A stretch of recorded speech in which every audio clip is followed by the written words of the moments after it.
you never have enough money to buy that engagement ring, and you couldn't ever figure out how in the world that's ever going to happen. And then someday you figure that out.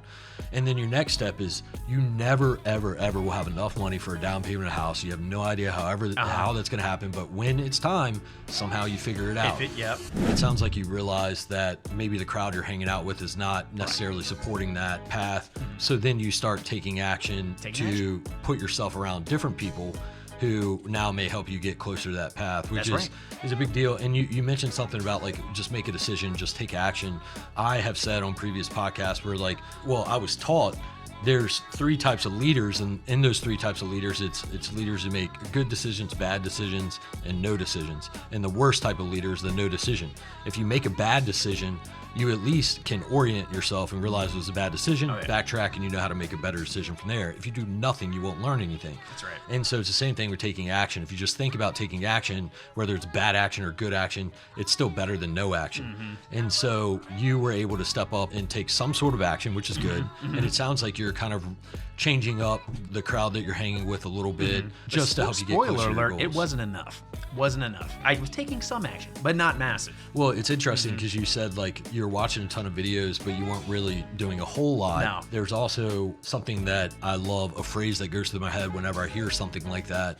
And it's, everyone says they want to win, but there's not many people that actually mean it. And so there are probably countless amounts of people out there that want to make money, want to build wealth, want to invest in real estate, want to do all these things, but they say they want to do it, but they don't really want to bad enough to take any action or make it a priority on top of like some of the bad habits or some of the things that are taking up their time or that they're prioritizing to now say they don't have time to do real estate, right?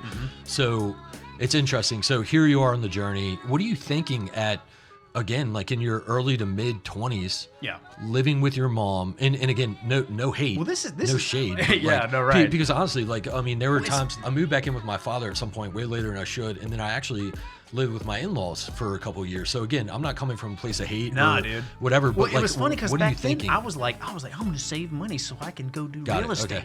In your head, it's a positive thing because now you're saving money from paying a mortgage or paying rent, and you're kind of swallowing that pride a little bit, living with your mom, saving money, so now you can go do this real estate. That's what you're telling yourself. That's what I'm telling myself, but I'm not making shit, dude. I'm not making a lot of money, and so I'm not really saving a lot of money. And it's funny, as soon as I moved out, all of a sudden I started making a lot. I'm not saying everybody's gonna be like that, but I will say in my case, for some reason, once I was out and I had like the responsibility, I was like, oh shit, I actually gotta pay for stuff.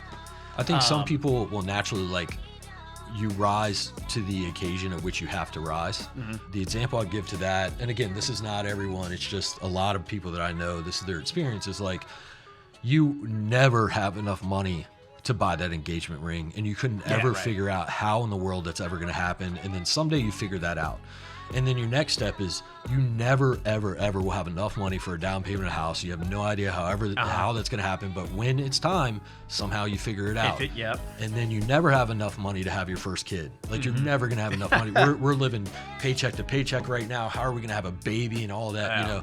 And then, you know, when the time comes, you figure it out, right? And so specifically on that specific anecdote right there is I feel like actually I didn't have to wait as long as I did to have my son, to be honest with you. Yeah, I became too stable, I feel like. I was like, man, I could have done this before. Yeah. I don't know. Because to your point, you make it work.